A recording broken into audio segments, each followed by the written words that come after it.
Everyone. आज हम recently आई हुई मूवी साइलेंस 2 की स्टोरी देखेंगे, जो एक सस्पेंस एंड मर्डर मिस्ट्री है। कहानी की शुरुआत में हम एक लड़की को देखते हैं जो एक होटल रूम में किसी के साथ होती है। जैसे ही वो लड़की वहां से जाने लगती है, अचानक ही उसे सामने वाले के लैपटॉप में कुछ ऐसा दिख जाता है जिसे देखकर वो शॉक हो जाती है और उसकी फोटो निकाल लेती है। इसके बाद वो लड़की के फेस पे कोई हमला कर देता है और यहाँ सीन कट हो जाता है। इसके बाद हम एसीपी अविनाश को देखते हैं जो अपनी गाड़ी से कहीं जा रहे होते हैं। रास्ते में वो देखते हैं कि एक आदमी एक लड़की के साथ जबरदस्ती कर रहा था, तो अविनाश उस आदमी को मारने लगता है ताकि वो ऐसा किसी और के साथ ना कर पाए। फिर अविनाश को कमिश्नर का कॉल आता है जो नाइट आउल बार शूटआउट के बारे में बताते हैं, जिसमें लगभग 10 लोग मारे गए हैं। अविनाश ये केस लोकल पुलिस को हैंडल करने के लिए कहता है, लेकिन कमिश्नर को ये केस अविनाश और उसकी स्पेशल टीम यूनिट को ही देना था, क्योंकि उस शूटआउट में एक मिनिस्टर का पीए भी मारा गया था। इसलिए उन्हें ऊपर से प्रेशर आ रहा था कि इस केस को जल्द से जल्द सॉल्व किया जाए। अविनाश इस केस को ले लेता है और अपनी टीम को लेकर क्राइम सीन पर चला जाता है। अविनाश की टीम में इंस्पेक्टर अमित, राज और संजना होते हैं। अविनाश और उसकी टीम क्राइम सीन की अच्छे से इन्वेस्टिगेशन करते हैं। वो लोग देखते हैं कि किलर ने 10 लोगों को जान से मार दिया है। अविनाश बार के ओनर से बात करके वहां की सीसीटीवी फुटेज को ले जाता है ताकि वो किलर के बारे में पता लगा सके। अगले दिन अविनाश अपनी टीम के साथ इस केस के बारे में डिस्कशन करता है और यहाँ हम उस लड़की को देखते हैं जिसे हमने मूवी की शुरुआत में देखा था। इस लड़की का नाम आजमा होता है। अविनाश अपनी टीम से कहता है कि अगर किलर वहां बस मिनिस्टर के पीओ को मारने आया था, तो उसने वहां बैठे बाकी लोगों को क्यों मारा। इस क्राइम सीन में एक बात और अजीब थी कि सभी लोगों को किलर ने कुर्सी पर ही गोली मारा था, लेकिन आजमा और इरफान को ऐसे मारा था कि उनकी बॉडी जमीन पर पड़ी थी। इससे अविनाश को ये समझ नहीं आ रहा था कि आखिर यहाँ हुआ क्या था। फिर संजना अविनाश को बताती है कि गोविंद को होश आ गया है, जो उन्हें वहां पर बेहोश मिला था। अब अविनाश गोविंद से मिलने हॉस्पिटल चला जाता है और उससे पूछता है कि वहाँ क्या हुआ था। तब गोविंद बताता है कि बार में सभी लोग एंजॉय कर रहे थे और फिर अचानक से वहाँ एक ब्लैक हुडी वाला बंदा आया और उसने बड़ी बेरहमी से सभी लोगों को गोली मार दिया। अब गोविंद उस किलर का चेहरा नहीं देख पाया था, क्योंकि उस किलर ने अपना फेस ढका हुआ था। गोविंद इतने लोगों का खून होता हुआ देखकर डर से बेहोश हो गया था। अब अविनाश सीसीटीवी फुटेज को चेक करता है तो उसे वहां 2 आदमी बार के अंदर जाते हुए दिखे थे। पहला आदमी व्हाइट हुडी में आया था और दूसरा आदमी ब्लैक हुडी में आया था, जिसके हाथ में गन थी। अविनाश बहुत सोचता है और इस कंक्लूजन पे आता है कि किलर का असली टारगेट मिनिस्टर का पीए नहीं बल्कि आजमा थी, जो इरफान नाम के लड़के के साथ वहां आई थी। और किलर ने आजमा के मर्डर को छुपाने के लिए ही बाकी लोगों को मारा था, ताकि किसी को भी पता ना चले कि मर्डर किसने किया और पुलिस को कुछ प्रूफ भी ना मिले। अब अविनाश आजमा के बारे में सारी इन्फॉर्मेशन निकालने लगता है ताकि उसे इस क्राइम के बारे में हिंट मिल सके। अगले सीन में हम देखते हैं कि अविनाश अपने नए घर में शिफ्ट हो रहा है और उसे जया नाम की एक इंस्पेक्टर का कॉल आता है। इन दोनों ने पहले भी एक दूसरे के साथ काम किया था। यहाँ जया उसे एक लड़की के मर्डर के बारे में बताती है जिसका नाम तारा है। जया इस केस के बारे में डिस्कशन करने के लिए अविनाश को तारा की फोटो और इन्फॉर्मेशन भेज देती है। एसीपी अविनाश एक लड़के से मिलते हैं जो एक एक्सपर्ट है और वो बताता है कि सारे मर्डर्स एक ही बंदूक की गोलियों से हुए हैं और बंदूक में साइलेंसर भी लगा हुआ था। पुलिस स्टेशन में अविनाश को पता चलता है कि एक रिजवान नाम का लड़का है जो आजमा और इरफान का दोस्त है और वो उन्हें बहुत सारी इन्फॉर्मेशन दे सकता है। यहाँ अविनाश कमिश्नर को अपडेट देते हुए बताता है कि किलर का असली टारगेट मिनिस्टर का पीए नहीं बल्कि आजमा थी। सारी बात जानने के बाद कमिश्नर अविनाश को इस केस को सॉल्व करने के लिए 2 दिन का टाइम देते हैं। पुलिस स्टेशन में आकर अविनाश अपनी टीम से रिजवान को कांटेक्ट करने के लिए कहता है। डॉक्टर अविनाश को बताते हैं कि आजमा के फेस पे एक चोट का निशान था जो उसे मर्डर के 2 दिन पहले आया था और किलर ने उसे एकदम पास से दिल पर गोली मारी थी, तभी उसके खून के छींटे आसपास उड़ के गिरे थे। ये सब सुनने के बाद अविनाश को ये केस प्यार और बदले का लग रहा था। अगले सीन में हम अर्जुन चौहान नाम के आदमी को देखते हैं जो देखने में साइको लग रहा था। दूसरी तरफ हम एक पुरानी बिल्डिंग में रिमझिम नाम की लड़की को देखते हैं जो वहाँ पिया नाम की औरत के साथ रह रही थी। पिया उसे हीरोइन बनने के बारे में बोल रही थी। इस सीन को देखकर लग रहा था जैसे रिमझिम के साथ कुछ गलत होने वाला है। उस अर्जुन चौहान से एक गौरव नाम का आदमी कहता है कि मैंने मामला संभाल लिया है, जो शायद किसी के मर्डर के बारे में बोल रहा था। पुलिस की टीम रिजवान के घर जाती है, बट वहाँ ताला लगा हुआ था। पड़ोस वाली आंटी बताती है कि रिजवान अपने गांव गया है। अविनाश और उसकी टीम आजमा के घर जाती है, जहां सब कुछ बिखरा हुआ था। ऐसे लग रहा था जैसे किसी ने उसके घर की तलाशी ली है।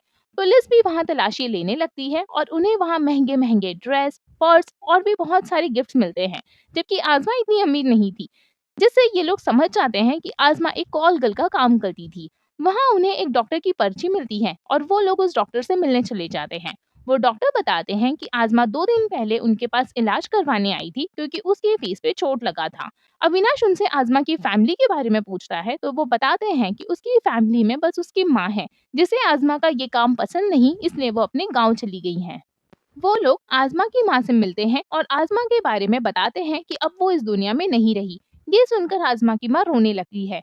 पुलिस को वहाँ आज़मा की माँ के घर में एक कुरियर मिलता है जो आज़मा ने भिजवाया था, जिसमें एक पेन ड्राइव थी। जैसे ही वो लोग पेन ड्राइव को चेक करते हैं, उसमें एक लड़की की मरी हुई फोटो मिलती है। इस पिक्चर को देखने के बाद अविनाश को कुछ याद आता है और वो अपने मोबाइल को चेक करता है और यही लड़की की फोटो उसे जया ने भी भेजी थी। यहाँ अविनाश समझ आता है कि इस मर्डर के बारे में आज़मा को पहले से ही पता था, इसलिए किलर ने उसे मार दिया। अगले सीन में हम देखते हैं कि पिया रिमझिम के साथ तो और लड़कियों को ले आती है और उन्हें भी हीरोइन बनने का बोलती है। इन्हें देखकर लग रहा था कि पिया इन्हें फंसा रही है। फिर हम अर्जुन को देखते हैं जो डॉक्टर से थेरेपी लेता है। संजना को डॉक्टर का फोन आता है जो बताते हैं कि रिजवान अब वापस आ चुका है। ये लोग जाकर रिजवान से मिलते हैं और वो उन्हें बताता है कि आज़मा एक कॉल गर्ल थी। एक क्लाइंट ने उसके फेस पे मुक्का मारा था जिसके बदले में उसे 10,000 रुपए मिले थे। जब रिजवान ने उसे उस चोट के बारे में पूछा था तब उसने बताया था कि हमारे काम में तो ये सब होता रहता है। रिजवान ने डॉक्टर से उसका इलाज करवाया और फिर 4 तारीख को नमाज पढ़कर वो अपने गाँव चला गया। अविनाश को अब भी लगता है कि रिजवान उससे कुछ छुपा रहा है, तो वो उससे टिकट दिखाने के लिए बोलता है, तो वो टिकट भी दिखा देता है। फिर भी अविनाश का शक क्लियर नहीं होता। अविनाश जया से आज़मा और तारा के मर्डर के बारे में बातें करता है तो उसे पता लगता है कि जिस आदमी ने तारा को मारा था उसने तारा के लाश की फोटो आज़मा के किलर के लैपटॉप में भेजी थी, जो आज़मा ने किसी तरह देख ली, जिस वजह से उसने उसे मार दिया। इसका मतलब ये दोनों भी केस एक दूसरे से कनेक्टेड है। यहाँ गौरव अर्जुन से कहता है कि उन्हें एक बहुत बड़ी डील मिली है जिसके होते ही उन्हें बहुत सारे पैसे मिल जाएंगे। यहाँ जया तारा के बारे में इन्वेस्टिगेशन करती है और अविनाश और उसकी टीम को बताती है कि उसके घर में भी बहुत सारे महंगे महंगे कपड़े और गिफ्ट्स मिले हैं, जबकि उसका घर काफी नॉर्मल है। इसका मतलब तारा और आज़मा दोनों ही कॉल गर्ल्स थी एंड शायद वो दोनों एक ही ऑर्गेनाइजेशन के लिए काम भी करती थी। अविनाश की टीम को आज़मा के कॉल रिकॉर्ड से अमीशा नाम की लड़की के बारे में पता चलता है जो शायद उनकी दोस्त थी। साथ ही उन्हें राजीव नाम के एक आदमी के बारे में पता चलता है जो शायद आज़मा का क्लाइंट हो सकता था। यहाँ उन्हें पता लग जाता है कि आज़मा को उसके क्लाइंट के बारे में एक कोड मैसेज के जरिए पता चलता था कि उसे कहाँ और कितने बजे जाना है, जिसे रिकॉर्ड करके ये लोग फर्दर इन्वेस्टिगेशन के लिए चले जाते हैं। अविनाश मिले हुए एड्रेस पे जाता है बट वहां तो ताला लगा हुआ था, तो फिर वो राजीव से मिलने चला जाता है। यहाँ राजीव कहता है कि उसे आज़मा के बारे में कुछ भी नहीं पता, लेकिन अविनाश को पता था कि राजीव झूठ बोल रहा है, इसलिए वो उसे जेल ले जाने लगता है। तब जेल ले जाने के डर से राजीव बताता है कि आज़मा उसे एक होटल में मिली थी। वहाँ उसे मिलने के बाद उसे पता लगा था कि वो एक कॉल गर्ल है। आज़मा ने उसे अपना नंबर दिया था और वो डायरेक्टली ही आज़मा को कॉल करके बुला लेता था। उसे आज़मा की किसी एजेंसी के बारे में कुछ भी नहीं पता था। अब पुलिस स्टेशन में संजना अविनाश को बताती है कि जिस नंबर से आज़मा को कॉल आते थे वो हर बार चेंज होते थे। जब संजना ने सर्विस प्रोवाइडर से बात की तो उसे पता चला कि सभी नंबर किसी पूनम शर्मा नाम की औरत की आईडी पर रजिस्टर्ड है। अविनाश अब अमीशा से मिलता है जो आज़मा की दोस्त थी। अमीशा बताती है कि उन्हें किसी के बारे में कुछ भी नहीं पता, बस उन्हें एक कोड मैसेज आता था जिससे उन्हें पता चलता था कि उन्हें कहाँ और कब जाना है।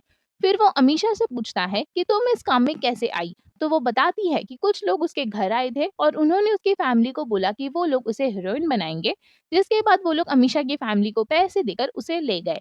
ऑडिशन के नाम पर उन्होंने अमीशा को एक क्लाइंट के पास भेज दिया था जिसने उसके साथ बुरा काम किया और उसके बाद वो इस काम में फंसकर रह गई है। अविनाश उससे पूछता है कि आज़मा ने उसके क्लाइंट के लैपटॉप में कुछ देखा था और उसके बाद उसने तुम्हें मिलने के लिए बुलाया था। आज़मा के मरने की वजह वही चीज है। इतना सुनते ही अमीशा डर के वहां से भाग जाती है। यहाँ इंस्पेक्टर राज और अमित पूनम के घर जाते हैं और वो देखते हैं कि पूनम तो एक बूढ़ी औरत है जिसके आईडी का यूज सिम कार्ड खरीदने के लिए किया गया है। बेचारी पूनम को तो कुछ भी नहीं पता। अगले दिन अविनाश अमीशा के घर जाता है जहाँ पर वो देखता है कि अमीशा मर गई है, जबकि उसने उसके घर के आगे 2 पुलिस ऑफिसर लगा रखे थे।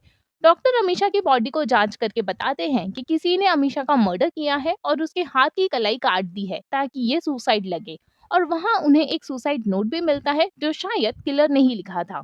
ये सब देखकर अविनाश का दिमाग हिल जाता है। वो खुद को हमेशा के मौत का जिम्मेदार मानता है। वो अपनी टीम से कहता है कि जल्द से जल्द इस केस को सॉल्व करना पड़ेगा ताकि आगे किसी की यूं ही जान ना जाए। अब संजना अमीषा की डायरी पढ़ती है जिसमें उसने 11 से 15 तारीख तक जयपुर जाने का प्लान किया था और डायरी में छोटे-छोटे अक्षरों में लिखा था कि और भी लाशें बिखरेंगी। ये लिखकर अमीषा ने इशारा किया था कि और भी लड़कियां इस काम में फंसी हुई हैं। अविनाश अपनी टीम को 11 तारीख को मुंबई से जयपुर जाने वाले पैसेंजर्स का लिस्ट निकालने बोलता है जिसमें 15 से 20 साल की लड़कियां थी जो अकेले ट्रैवल करने वाली थी। थोड़ी देर बाद अमीषा की दादी पुलिस स्टेशन में आती हैं जहां अविनाश उन पर चिल्लाता है और कहता है कि आपने अपनी पोती को किस दलदल में ढकेल दिया है। तो अमीषा की दादी रोने लगती है और कहती हैं कि ये सब अमीषा के माँ बाप ने पैसों के लालच में किया है, उन्हें इस बारे में कुछ भी नहीं पता। अविनाश की टीम मुंबई से जयपुर जाने वाली लड़कियों की लिस्ट निकाल लेती है जिसमें 7 लड़कियां थी जो अकेले ट्रैवल कर रही थी। अविनाश अब समझ गया था कि ये केस चाइल्ड ट्रैफिकिंग का भी है जहां लड़कियों को फंसा लिया जाता है। अब उसकी टीम इन लड़कियों को कांटेक्ट करने का ट्राई करने लग जाती है जिससे उन्हें उन लड़कियों के बारे में कुछ ना कुछ पता लग जाए। अविनाश जया को फोन करके सब बताता है और जयपुर में लड़कियों को ढूंढने के लिए कहता है ताकि वो उन सभी को बचा पाए। अब हम जयपुर के एक विला में कुछ लड़कों को देखते हैं जो वहाँ मिनिस्टर के बेटे सनी की बैचलर्स पार्टी मनाने आए थे। यहाँ जया जयपुर के एयरपोर्ट में लड़कियों को ढूंढने की कोशिश करती है बट उसे कोई भी नहीं मिलता। लेकिन उसके पीछे से एक गाड़ी जाती है जिसमें अनिका नाम की औरत कुछ लड़कियों को अपने साथ ले जा रही है। इधर अविनाश कमिश्नर को सब कुछ बता देता है और कहता है कि यहाँ मुंबई से कुछ लड़कियों को ले जाया जा रहा है और उनके साथ कुछ भी गलत हो सकता है तो उन्हें जयपुर जाकर जल्द से जल्द बचाना होगा।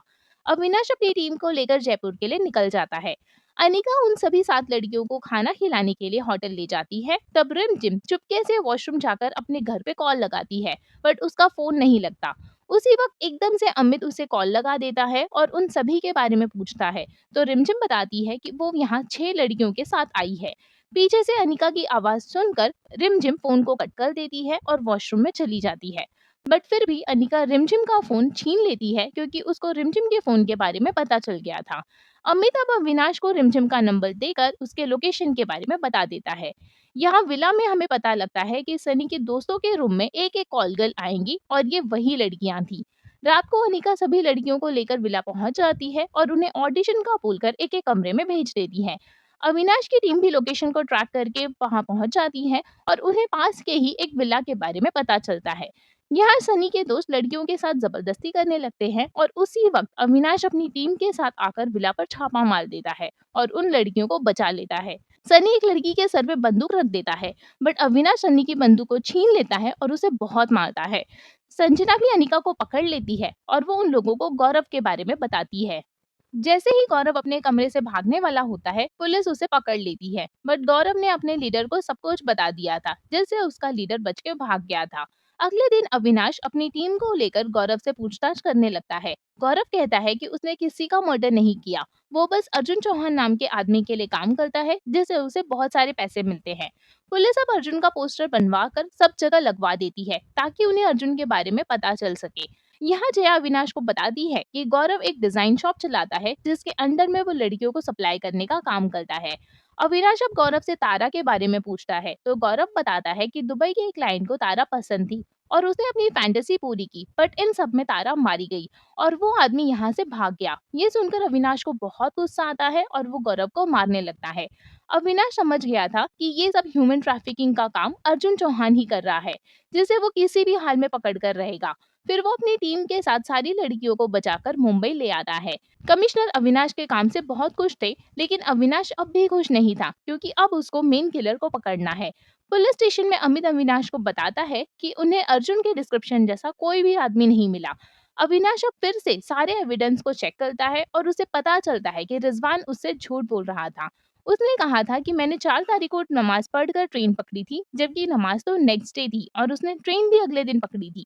पुलिस फिर से रिजवान को पकड़ लेती है। अविनाश रिजवान को बहुत मारता है। तब रिजवान बताता है कि 3 तारीख को जब वो आजमा के साथ था तब आजमा ने कहा था कि उसने अपने क्लाइंट के लैपटॉप में कुछ ऐसा देखा था जिससे वो इस काम से बाहर निकल सकती है। जब 4 तारीख को रिजवान गांव जाने के लिए निकला तो उसे अर्जुन चौहान का फोन आया और उसने उसको ब्लैकमेल करने वाली लड़की को धमकाने के लिए कहा।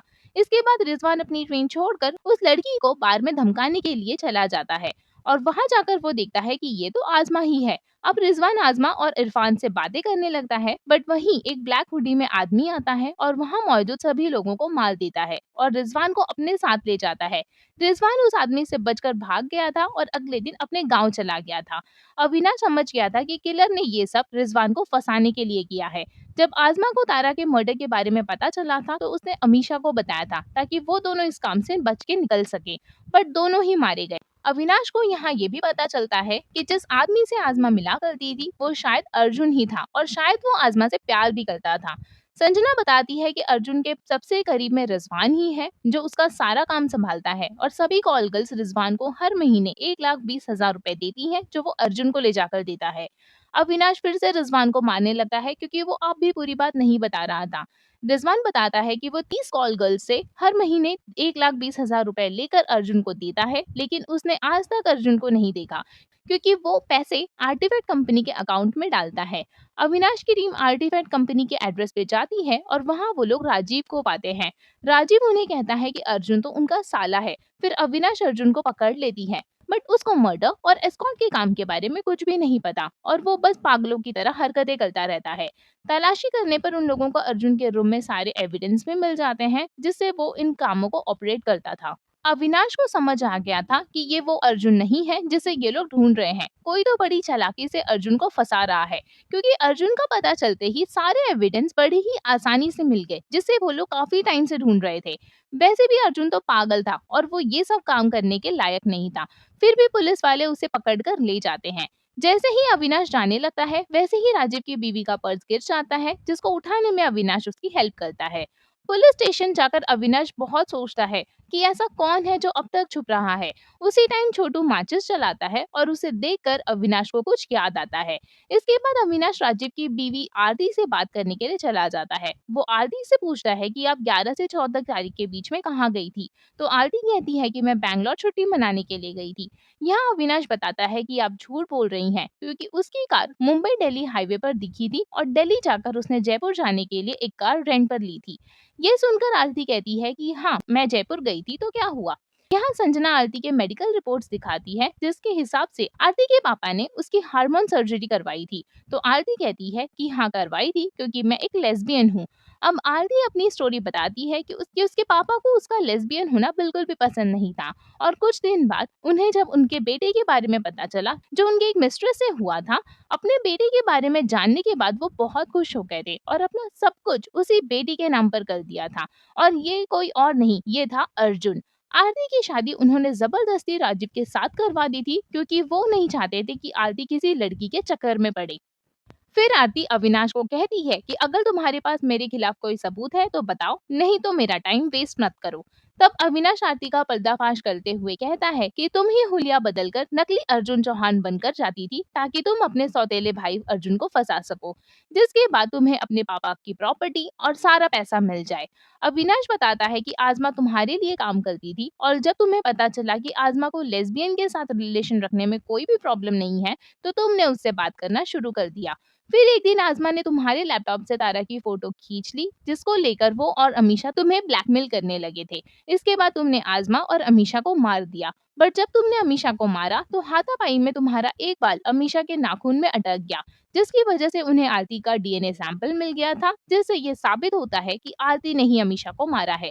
इसके बाद उन्होंने अर्जुन की आवाज को भी चेक किया था जिसे एक वॉइस ओवर ऐप से बदला गया था और जैसे ही उन्होंने उस आवाज को फिल्टर किया तो उन्हें आरती की आवाज मिल गई। इवन अमीशा के सुसाइड नोट की राइटिंग भी आरती की राइटिंग से मैच करती थी। अविनाश फिर आरती से पूछता है कि तुमने ऐसा क्यों किया और बार में मौजूद सभी लोगों को क्यों मार दिया। तो आरती बताती है कि बार के सभी लोग उसके आगे आ रहे थे, इसलिए मैंने सभी को मार दिया क्योंकि मैं रिस्क नहीं लेना चाहती थी। अविनाश आरती से ह्यूमन ट्रैफिकिंग के बारे में पूछता है तो वो कहती है कि मैंने ये सब पैसों के लिए किया है। उसके हिसाब से लड़कियों के साथ चाहे कुछ भी हो, बट वो उन्हें अच्छे पैसे और लाइफस्टाइल दे रही थी।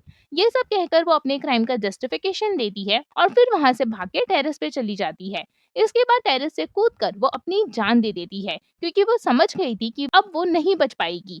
यहीं पर ये केस खत्म हो जाता है। फिर पुलिस स्टेशन में संजना अविनाश से पूछती है कि आपको कैसे पता चला कि इन सब के पीछे आरती है। तो अविनाश कहता है कि उसने आरती के बैग में मैच स्टिक का बॉक्स देखा था और यही सेम उसने जयपुर में भी देखा था, जिससे उसको आरती पर शक हुआ और इन्वेस्टिगेशन करने पर वही कातिल निकली।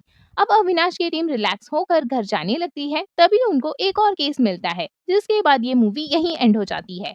आई होप आपको आज की ये मूवी पसंद आई हो। प्लीज इस वीडियो को लाइक एंड शेयर करें, मेरे चैनल को सब्सक्राइब करें and hit the bell icon. Thank you for watching.